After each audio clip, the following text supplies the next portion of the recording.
First off, let me just give a massive spoiler warning before we begin. Depending on when this video comes out, more than likely the official release for One Piece chapter 1084 would not have come out yet. So for anyone who is waiting for the official release or who just hasn't read the chapter yet, get off the video right now or you will be spoiled on some major, and I mean major news. Again, you've been warned. So chapter 1084 just dropped, and to say this was a chapter full of lore and reveals would be a major understatement. I gotta say, even in a year filled with so many phenomenal chapters, I can confidently say this is my favorite chapter of the year so far. Probably my favorite chapter since chapter 1000, honestly. And I know I keep saying that with every great chapter, but what can I say, Oda just keeps outdoing himself. So this week's chapter is titled The Attempted Murder of a Celestial Dragon, with a cover page featuring everyone's favorite One Piece girls. We get Nami, Robin, Boa, Alti, Yamato, Perona, Reiju, Shirahoshi, Bonney, Tashigi, Rebecca, Sugar, Carrot, Otama, and Vivi. And I saved Vivi for last because we're going to be talking a lot about her today. So we continue to follow Sabo as he invades Pangaea Castle in order to rescue Kuma. We see that he actually bumps into Jewelry Bonney here during the invasion, and the two of them chat for a bit about Kuma in a sort of friendly manner. Bonney tells him that she keeps track of the Revolutionary Army, and she trusts them enough to let them be the ones to handle Kuma's rescue. And I gotta be honest, this caught me off guard personally, because I always thought Bonney would eventually blame the revolutionaries for the state Kuma is in, but it seems that's most likely not going to be the case. The two of them continue on together inside the castle in search of Kuma. And we get a quick scene here where the guards are conversing amongst themselves, and they're talking about how strange it is that there are fewer guards than ever before inside the castle, and one of them says, "You can blame you-know-what for that," which I found very interesting. He continues on to say they are all gone because they saw quote-unquote it, and we see here he is referencing to something called the legendary Phantom Room. My first thought when reading this was that he was talking about the room where we always see Imu inside, the room with the flowers and butterflies. But we already know this room is called the Chamber of Flowers, and I've made videos in the past already discussing the lore of this room and why I think it will be where the final showdown takes place for the One Piece. The reason I thought about this room is because he calls it the Phantom Room, and phantom can be another word used for ghost, and I think it's possible that these guards may have heard rumors of Imu's existence within Marijoa, but not in the sense of knowing who Imu is or that she is the king of the world, but something more like a mysterious figure, almost mythical-like, that lurks around the Holy Land for whatever purpose, that nobody ever sees, and those who do disappear, just like the guard said earlier. So I think they could be talking about Imu here, and it's even possible that they are talking about the Chamber of Flowers, but since it's the room Imu is literally almost always inside, I'd imagine no one else is ever allowed inside except for her, so nobody knows what it's like inside, so they wouldn't necessarily call it the Chamber of Flowers even if that's its actual name. All the guards would know is that there's a lot of speculation that there's some kind of ghost or mythical figure that may or may not be in that room, and that it's in their best interest to not stick their nose where it doesn't belong, hence why they might be calling it the Phantom Room. So if you guys are liking the video so far, why not go ahead and hit that like button and subscribe to the channel. Your support is greatly appreciated and helps me go a long way in making these videos, so please subscribe. Moving on to the good stuff, the highlight of this chapter and what made it so special to me. We cut to King Cobra Nefertari, sitting inside the room with the empty throne, in a chair centered in the room facing all of the 5 elders, as he discusses with them what he requested their presence for. He tells them what we already know about how the world government came to be when 20 different monarchs came together 800 years ago and moved to Marijoa to become celestial dragons. He drops some interesting new information here as well about how they appointed new royals to previous countries they used to rule over, and their own names were erased from their country's history entirely so as to make the transition for the new rulers a lot smoother. And I found this very interesting because in hindsight, this was the very reason Dressrosa suffered for all those years under the reign of Doflamingo to begin with. Dressrosa did originally belong to the Don Quixote family and their descendants, but upon becoming celestial dragons and moving to the Holy Land, we can assume they appointed the Riku family as the new royals, and over the years we know the family of Doflamingo revoked their celestial dragon privileges and were eventually seen as normal citizens, hence why Doflamingo ended up becoming a pirate. So looking back, there is some justification to him wanting to be king of Dressrosa, even if it was by force. Obviously, the way he went about it and what he did to get to that position, there is absolutely no justification for at all. But it just goes to show that everyone has a reason for the things that they do, even the most evil of characters, like Doflamingo. So Cobra goes on to talk about the only member of the 20 monarchs who did not place their sword by the empty throne, and that was the monarch of Alabasta at that time, Queen Lily. She was instead meant to return back to Alabasta and not become a celestial dragon amongst the rest living in Marijoa.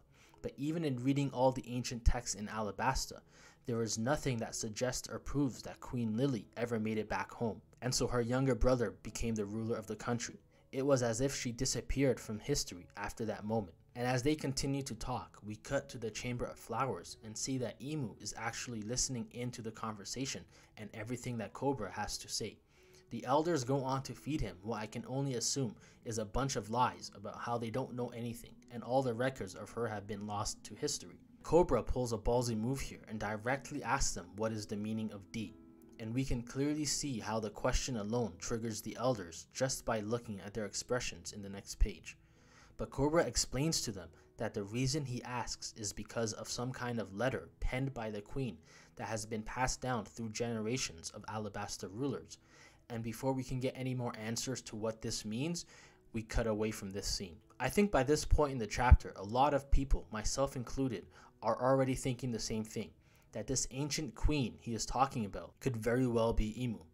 And at the end of the chapter, we actually see Imu join them in the throne while Cobra is still there, and the two of them have a moment looking at each other, and Cobra does call her Lily with an expression of shock on his face, to say the least, and the chapter ends.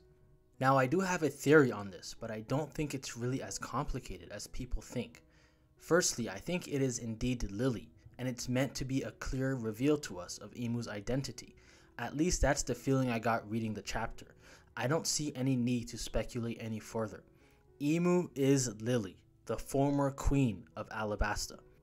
But I do want to mention that when the name Queen Lily is first mentioned in the chapter, we see a darkened out silhouette of her face, and I think that's done for a very good reason. If that silhouette is what I think it is, and Queen Lily is indeed Imu, then a lot of things tie in perfectly here and make perfect sense. For one, all the way back in chapter 908, we see Imu is in the Chamber of Flowers with 4 posters. One of Luffy, one of Blackbeard, one of Shirahoshi, and one of Vivi. She drops the posters of Luffy, Blackbeard, and Shirahoshi on the ground, stabbed through by a sword, but she doesn't stab the poster of Vivi, and she takes it with her to the throne room, showing a particular interest in Vivi over the other 3. Now we don't know why exactly it was those 4 posters. We know that Shirahoshi is an ancient weapon, Poseidon, but we don't know why the other 3 characters' posters were there. But if Imu is indeed Queen Lily Nefertari, then it would make sense why she showed interest in Vivi, because Vivi is one of her relatives and a direct descendant of her own family. Now, even so, I think there's an even better and more accurate reason why her instincts will tell her immediately to lock onto Vivi's poster, and this goes back to the darkened silhouette. I think most of you can already guess where I'm going with this by now, and that is that Queen Nefertari was blurred out in that image because she looks exactly identical to Vivi. Firstly, there are many cases, even in our real world, where people look almost exactly identical, or in some cases, they do look exactly identical to perhaps their grandparents or great-grandparents. I've seen this myself with people that I know. It never seems to be the case that you look exactly like the person that you are an immediate descendant of, like your father or your mother. But I've seen situations where a kid might look at a photo of his grandfather when he was his age, and it is a spitting image of himself. This actually happens fairly often. So I think Vivi is a descendant of Queen Lily that ended up having the exact same traits and genetic makeup to end up being spitting images of each other. And that's why Imu saw her face in the poster and took immediate interest. Maybe she didn't even know who Vivi was in the poster at the time, but just saw someone who looked exactly like herself and needed to find out more. And of course, I have to point out the obvious similarities in the names as well, with Lily and Vivi. And if this is the case, if Vivi really is the descendant and spitting image of who's probably going to be One Piece's final and most important antagonist, then this makes me believe Vivi will play a far more important role towards the end than any of us could have ever thought. We all knew there was something special about Vivi when Oda made her the first official Straw Hat member that didn't set sail with the crew. This meant that eventually she would unite with them because she is a member, and no matter how far into the story we got without her, we always knew she would come back and play an important role, being a member of the Straw Hat Pirates. Even now, as we enter the final saga, we are starting to get glimpses of her again, and it seems she's going to be inserted into the immediate storyline really soon. But now, I think she will probably be one of the most important characters in the final war, and a key that holds a lot of answers to either Pluton or Uranus as well. We already know that one princess is literally an ancient weapon in Shirahoshi, and if the theories about Imu having or being Uranus is true, I can see it being the case where Vivi will play a huge role in stopping her, maybe by duplicating this weapon with the same genetic traits as Imu, or maybe the weapon responds to Imu's face or genes, in which case Vivi could steal it and use it against her. Just some stuff to think about. And the last theory I want to talk about today is what exactly happened to Cobra and how it got pinned on Sabo. The more and more I think about this chapter, the more I start to believe that Cobra isn't actually dead. Even though I do think it was Imu's intentions to kill Cobra, I think he somehow managed to survive. So let me explain to you guys how I think everything could have possibly went down between Imu, the 5 elders, King Cobra, and Sabo from what we saw at the end of chapter 1084 to the papers showing Sabo standing over Cobra's dead body, saying that he killed him. So here's what I think could have happened. As we see in this chapter, Imu hears everything Cobra has to say about Queen Lily from her room in the castle.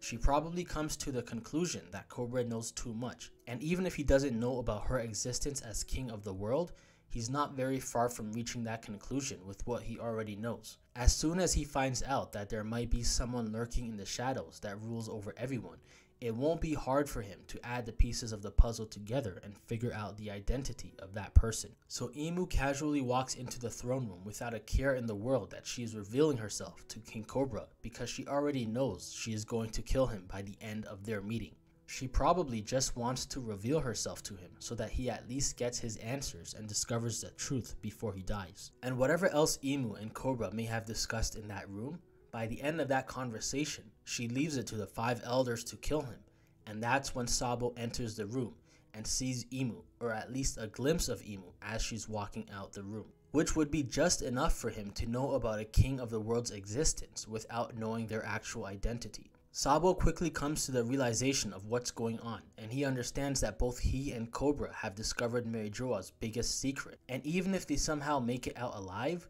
both of them will be the 2 most wanted men in the world perhaps after Dragon himself.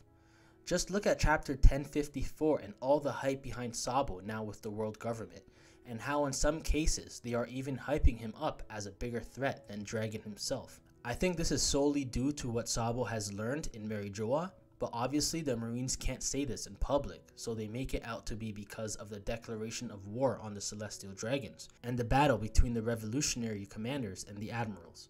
But we've seen Luffy and the Straw Hats declare war against the world government at Enies Lobby, and we've seen many pirates fight admirals, and yet none of them have gotten this kind of hype afterwards. So again, I think this is because of what Sabo saw, and we're probably going to get a new Sabo bounty very soon, and I think it's going to be significantly larger than the last one. I would say at the very least, larger than Luffy's, and somewhere near 3.5 billion.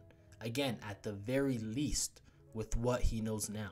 So this makes me think Sabo knew the situation Cobra and himself were in, and given Sabo is the chief commander of the Revolutionary Army, he's been wanted most his life and he knows how to hide from the world government very well. But King Cobra is a king. He's not going to be capable of hiding from the world government, especially now being wanted at such a high level, and if Sabo doesn't do anything, Cobra is as good as dead. So Sabo fake kills Cobra in front of witnesses in Marijoa, maybe even in front of the 5 elders themselves, and gladly lets them take the picture of him standing over Cobra's dead body that we see in chapter 1083, so that the world, the elders, and Imu all think that King Cobra is dead. Now I know this theory might be far-fetched, but let's not forget this is Oda we're talking about, and we recently discovered that Saul was still alive this entire time. Oda almost never kills off characters in the current timeline, and I actually think this one would make a lot of sense considering Sabo would be doing it to protect Cobra. A lot of people were speculating previously that Vivi was saved by Sabo at the Reverie and is in hiding with him and the Revolutionary Army, up until it was revealed that she's with Big News Morgans. But what if it's actually her father, Cobra, that was saved by Sabo? And by the end of this sit-down with Ivankov and Dragon, Sabo reveals a bombshell to them that Cobra is actually alive, and Cobra himself walks into the room. I think that would be pretty cool to see. Not to mention, Cobra would have a lot more information to give to the revolutionaries than even Sabo has. So let me know your thoughts on the chapter, whether you think Imu is Lily or not, and where things might go from here. Comment all that down below, like and share the video if you enjoyed it, and be sure to check out this video next on who I think the mysterious figure of the God's Knights might be. So thanks for watching, and I'll see you guys over in that video.